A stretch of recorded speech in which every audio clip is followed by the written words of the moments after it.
E aí, gente, Jarenza, esse aqui.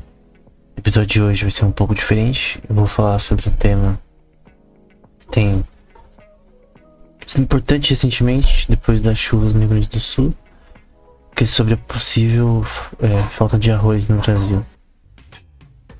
Então, tem esse post que eu vou comentar, eu vou ver os comentários aqui posteriormente, do CNN Economia, falando sobre o arroz comprado pelo governo. Foi assim que eu soube sobre essa questão. Que chegará nos mercados de embalagem de 2 kg com preço de 4 por quilo.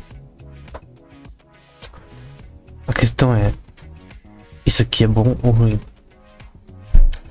No curto prazo, parece bom. Mas será que é bom no longo prazo, né? Que nem o livro do Frederic Bastiat. Tem aquilo que não é visto, é aquilo que é visto.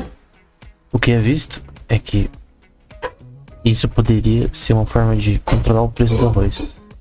O que não é visto é que talvez tenha causas posteriores no longo prazo, extremamente agravantes, por um dos alimentos mais consumidos no Brasil. Então, tem aqui uma notícia, eu vou ver outras também. XL Loeb. Primeiro dia, compra de arroz importado, o governo fixa R$4 valor máximo.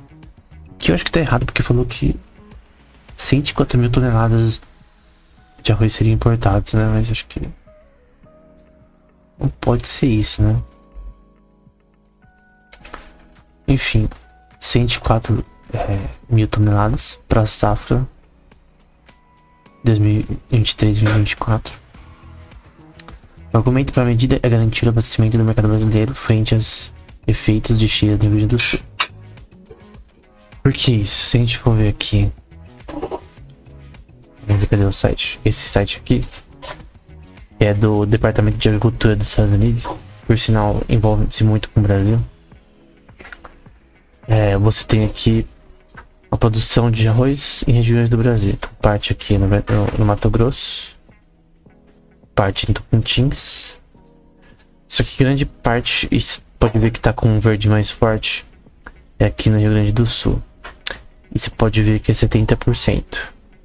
70% no Rio Grande do Sul, 10% em Santa Catarina, 4% no Mato Grosso, 7% no Tocantins. A produção nacional, que também tem as importações que já são feitas anualmente, né? Você vê aqui a taxa de crescimento desde 2014 do quantidade por hectare do que foi coletado. Dá pra ver que teve uma baixa, mas na verdade não uma baixa, né? Porque estabilizou já de 7.0 para 6.9 em dois ciclos aqui. Lembrando que parece que a coleta é de novembro até maio, parece. A gente está em maio, no caso. Tem duas formas de cultivar arroz: por irrigação ou pela chuva mesmo. Um exemplo de por irrigação é no livro, né, do mangá do Miyamoto Musashi, né, Takehiko Inoue, que é sobre o samurai do Japão. E no final é um spoiler, né? Já que não tem anime, só tem mangá. No final, o protagonista, ele meio que é obrigado a plantar arroz pra salvar uma vila ali que ele tava. Enfim, ele aprende a ser mais humilde e tal. Nesse caso, tem uma parte aqui que ele fala que as plantas de arroz, né, parecem flores, enfim, são tão pequenas. E nesse caso, essa parte fala muito sobre o processo de irrigação, somente anteriormente, né, no período medieval do Japão, como ele é realizado, né.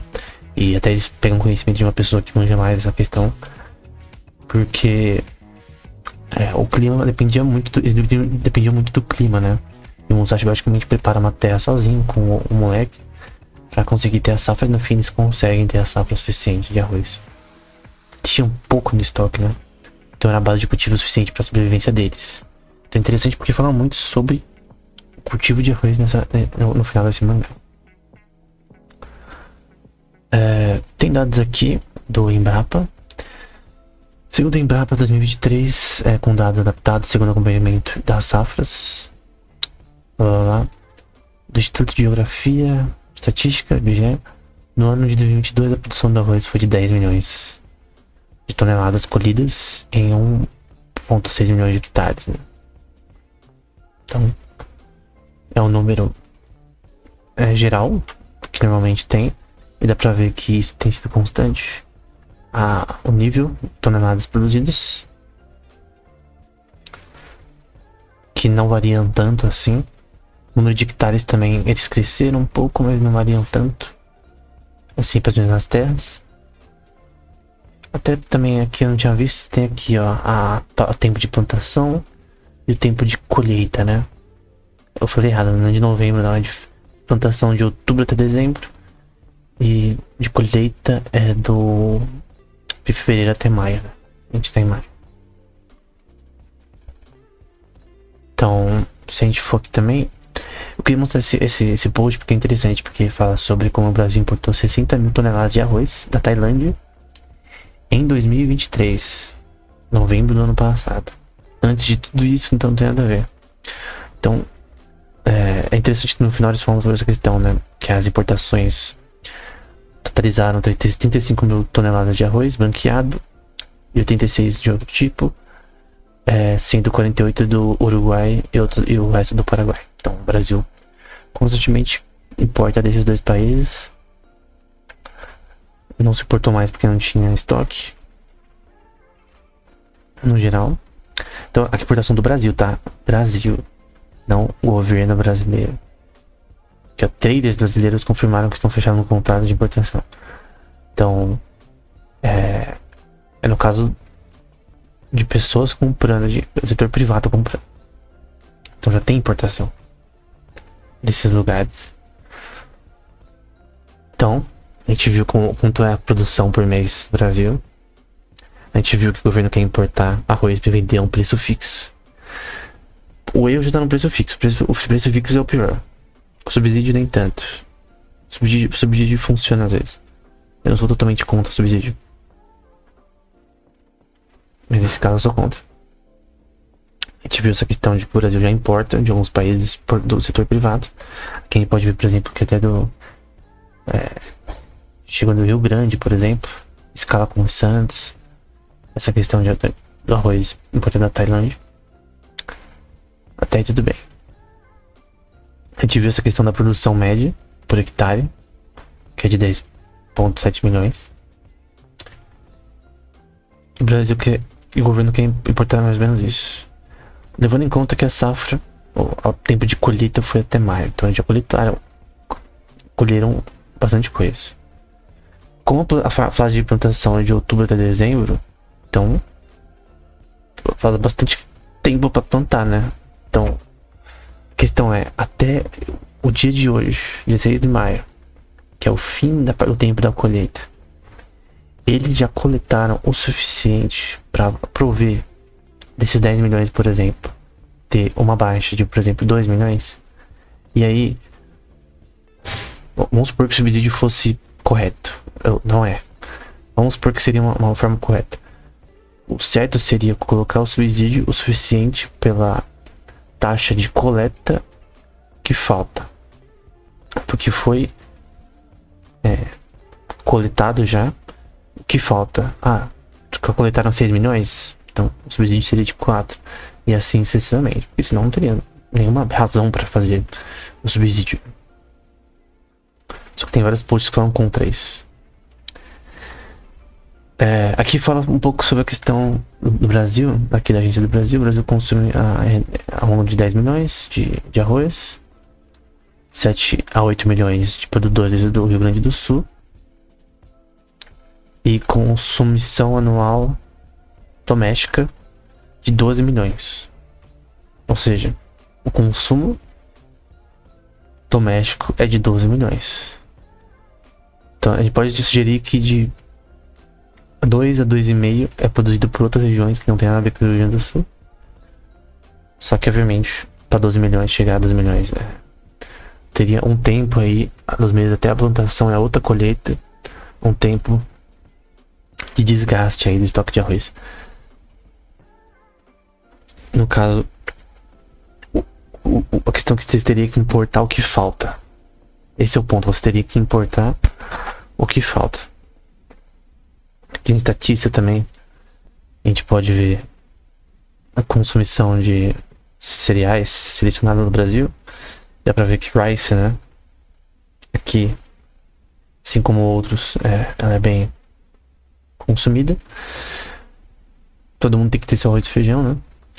Tá bom, até aqui tudo bem. Eu não gosto da MF, né? Por várias razões. Mas tem um blog aqui que é interessante porque são pessoas talvez de uma visão econômica que não tenha, mas estão falando dessa mesma questão de uma forma contrária normalmente o que eles falam, que é sobre subsídios, né? MF é uma organização internacional, por sinal. E basicamente ele vai falar os prós e contras de subsídios. Ele vai dizer aqui que os subsídios são populares e tal, tem certos custos, mas eles não têm um efeito de custo e não fazem o que ele realmente deveria fazer com os mais necessitados.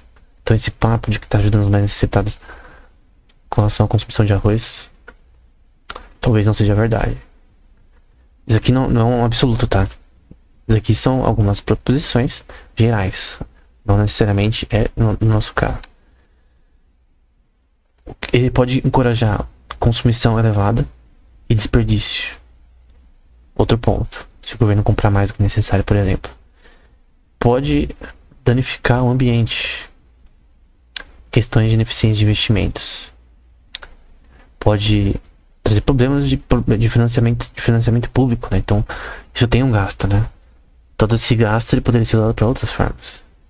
A questão é, será que está sendo usado corretamente aqui?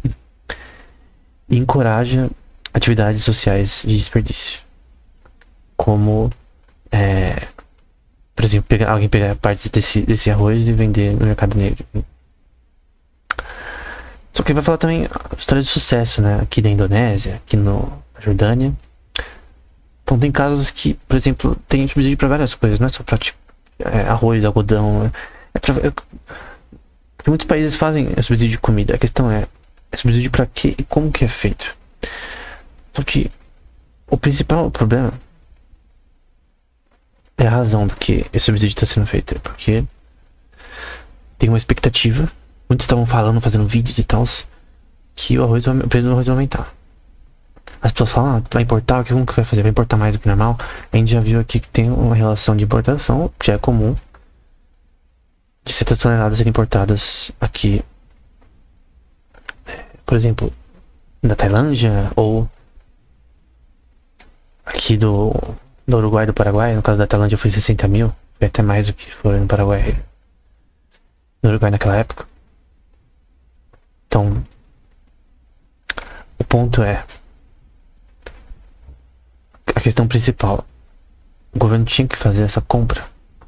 Que a maior dúvida que a moça diz aqui é essa questão de se isso poderia ser um problema para o crescimento e para a agricultura como um todo brasileira que está aqui, de você talvez ter uma queda por conta da competitividade sendo atrapalhada pelo governo, né? Que agora o governo não oferece arroz por um grande tempo, de você ter uma parte do lucro que seria realizado por esses produtores cair, incentivar a produção e ele produzir menos, não só por um tempo, mas por um grande período de tempo. Ah, mas a gente tá só fazendo algo por alguns meses. Mas calma. O que você faz no curto prazo pode ter efeito de longo prazo. E se descorajar, vamos por ter um decrescimento nesse yield aqui. Uma desvalorização dessa produção, porque até outubro tudo já vai estar normalizado. Você acha que vai chover até outubro? Porque aqui ainda tá no final da fase de coleta.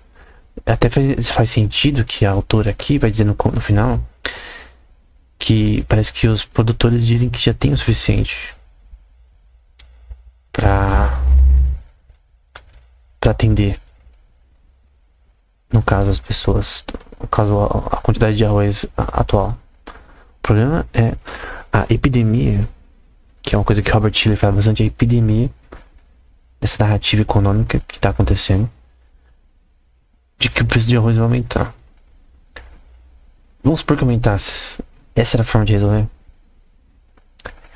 Mas o problema principal é esse, que é fixado o preço. Eu vou mostrar algo muito simples. Eu vou pesquisar aqui. Pode fazer isso também. Eu vou no Google. Aí eu vou colocar aqui arroz Camil. E eu vou pôr aqui 1 kg. Veja que é de 1 kg. O que eles estão aqui é de 2 kg. Ele falou que vai pesquisar R$4. Se eu pegar o arroz Camil de 1 kg, que é menor, é um arroz bom, né? Uma marca boa.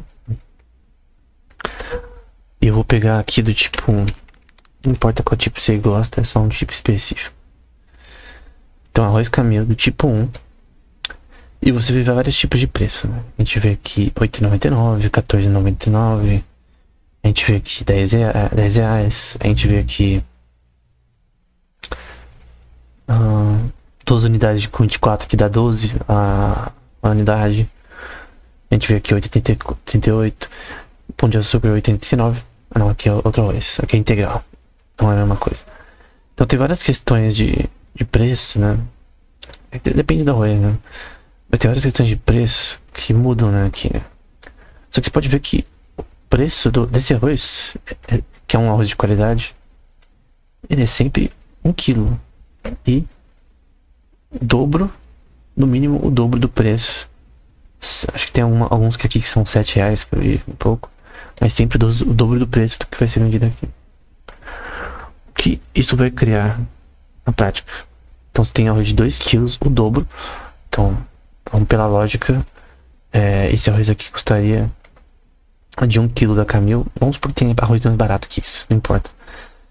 A questão é, o mesmo arroz, vamos supor que se fosse de R$6, ele custaria 12. O arroz de 1 kg de R$6, de 5 ia custar 10. Sendo 2 kg, né? Vamos supor pela lógica, se eu comprar 2 sacos, esse daí vai 2 kg. Assim como fazer um mais barato se você comprar o de 5, né? Mas a questão é, esse preço é muito abaixo do que o valor de mercado. E você tem uma falta de competitividade não só com os produtores agora, mas também com os vendedores. Os vendedores do arroz. Os caras que não produzem, eles pegam dos fornecedores. Tem a parte de cultivo, tem a parte de coleta da plantação, tem a parte dos fornecedores em si.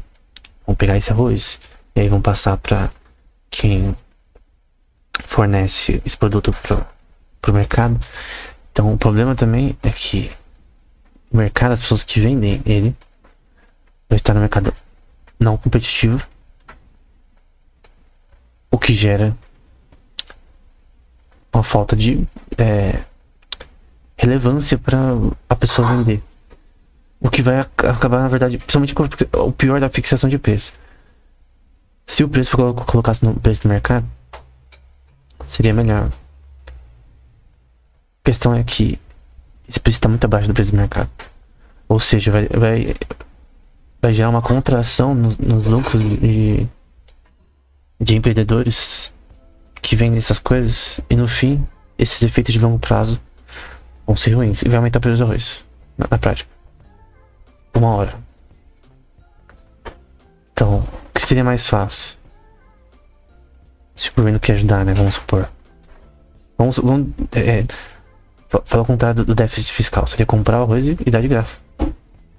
Se quer ajudar, né? Mas se você pegar o arroz e um monte de arroz, né? Porque ali falou um preço, acho que falou um número irrisório, eu acho que não. Será que é esse daqui mesmo, 104 mil toneladas? Vamos supor que seja isso. Vai sim ter uma relação aí com os produtores, os vendedores, né? Não é só os produtores, os vendedores também. Não atrapalha o setor da agricultura, atrapalha quem vende, os pequenos mercadinhos também, porque eles costumam vender por um preço maior do que os grandes mercados, na verdade. Porque os pequenos mercadinhos, eles compram uma quantidade menor, então eles não conseguem fazer um preço tão bom quanto os grandes mercados. Você vai no supermercado, você consegue comprar um arroz mais barato do que uma padaria, se vender arroz. Então, o que vai acontecer é que o preço vai aumentar por uma especulação. Como eu disse, a safra, vamos pegar aqui, a safra já está quase terminando. o máximo que eles poderiam é sem fixar os preços, porque fixar o preço é inútil, nunca funciona. Tem até um livro que eu tô pra ler. Deixa eu ver se eu acho ele aqui. Acho que não sei se vai abrir logo. Que é sobre 400 anos, não, acho que não, 4.000 anos sobre fixação de preços. Algo assim, e desde Roma, desde a Grécia Antiga, desde Diocleciano, desde os tempos mais remotos, nunca funcionou. E não vai funcionar agora. Então, uma coisa importante pra economia é a história, né? Se não funcionou até agora, toda a história, a fixação de preços, você acha que vai funcionar agora? Não. Então, isso vai gerar problemas de longo prazo. Então, no curto prazo, não. Nos próximos meses, você não vai ver nada.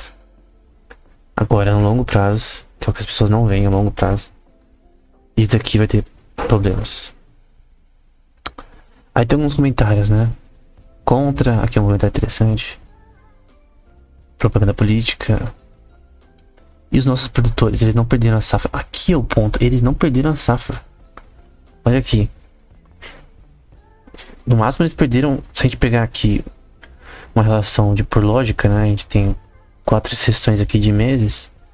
Vamos supor que a gente tá um pouco mais que metade do maio. Vamos supor que eles perderam uns 20% da produção. 25%, não sei.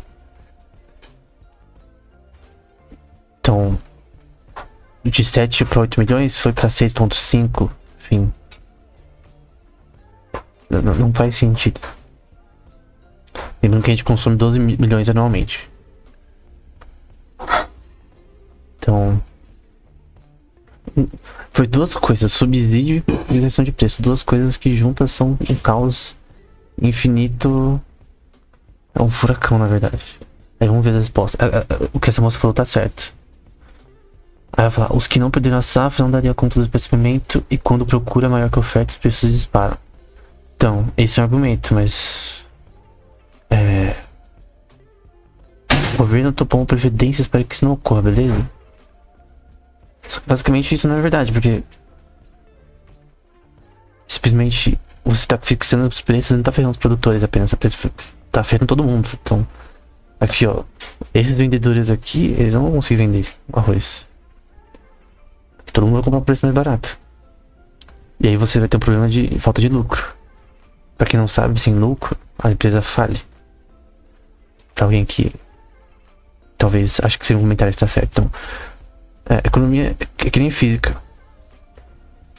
Tem coisas que não é questão de opinião, questão de matemática, questão de coisas práticas. Isso não é verdade. A moça respondeu corretamente aqui. Essa moça falou corretamente, né? Aqui os caras zoando, né? Enfim, zoando. Aqui ó, o governo que trabalha é outro nível, né? Vamos ver a resposta, né? Aqui os produtores de arroz do RS disseram que já colheram e não precisam importar mais. Pronto. Já colheram. De repente faltou colher um pouco. Mas a questão é que mesmo assim não justifica comprar um valor tão grande. Simplesmente é questões políticas. Questões de tipo, a gente quer entre aspas ajudar. Mas isso vai criar um problema ao contrário do que eles querem fazer. Isso é a diferença do que é visto e do que não é visto na economia. Aqui ó, aí o agronegócio pira, né? O cara falou aqui corretamente. Quem pira é o povo que irá pagar arroz caro no ano seguinte. Essa é verdade. Você tá desencorajando a produção e desencorajando a venda do arroz normal. Então quem tem o arroz nacional normal vai pra merda. Quem importar também vai pra merda. As pessoas vão até importar menos, porque para que o cara vai importar, você vai ter que competir com o arroz pagado com subsídio do governo, com dinheiro dos cofres públicos, né? E ainda com um valor mais baixo, extremamente mais baixo que o mercado. Extremamente. Se eu pegar, não o arroz caminhão, né? Vamos pegar outro arroz mais barato. Arroz de João, 7,49, 1 kg. Arroz tipo 1 solto, aqui eu só tô pegando tipo 1. 6,69 com 1 kg. O deles é de 2 quilos e vai ser sempre R$4. É um preço totalmente abaixo do mercado. Se fosse vendido pelo menos pelo preço no mercado, mas ainda assim subsídio. Esse é o pior tipo de subsídio. Tipo, há uns anos atrás o governo deu subsídio para produtores de vários tipos de commodities produzirem no Brasil com mais capacidade, né? Parece que funcionou. Eu li um livro desse tema que eu até fiz uma resenha no Instagram. Que é um tipo de arroz, um tipo de subsídio, na verdade, melhor do que tá acontecendo agora. Porque esse tipo de subsídio é uma paranoia. Na verdade, toda essa ação foi uma paranoia. Uma paranoia, uma epidemia. Uma epidemia de narrativas econômicas. Veja meu episódio do podcast sobre economias narrativas. É uma pandemia de narrativas econômicas idiotas, né?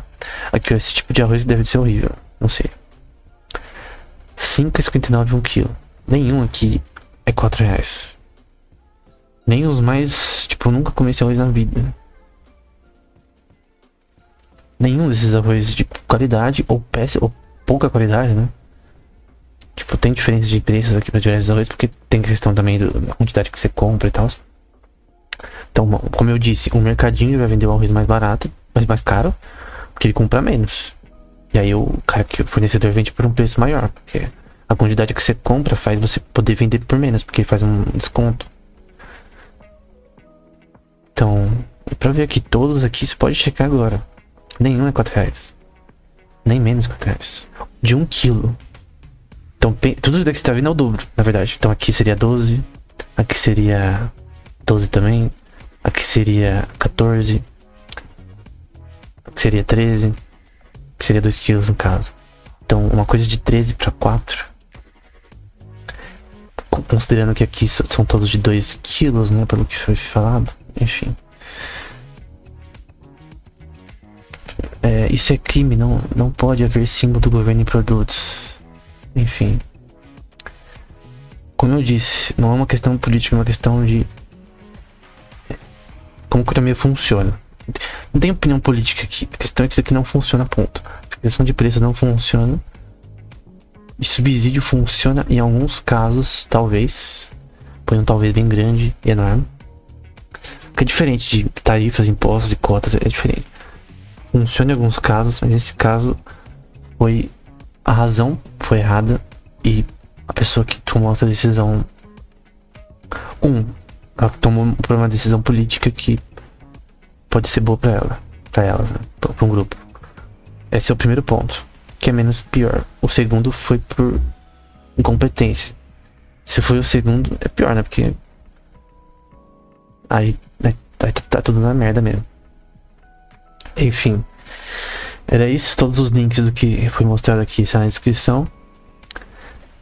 Em resumo, fixação de preços não funciona. Historicamente, nunca funcionou na história da humanidade. Em diversos governos, em democracias, monarquias, em repúblicas, em impérios, nunca funcionou.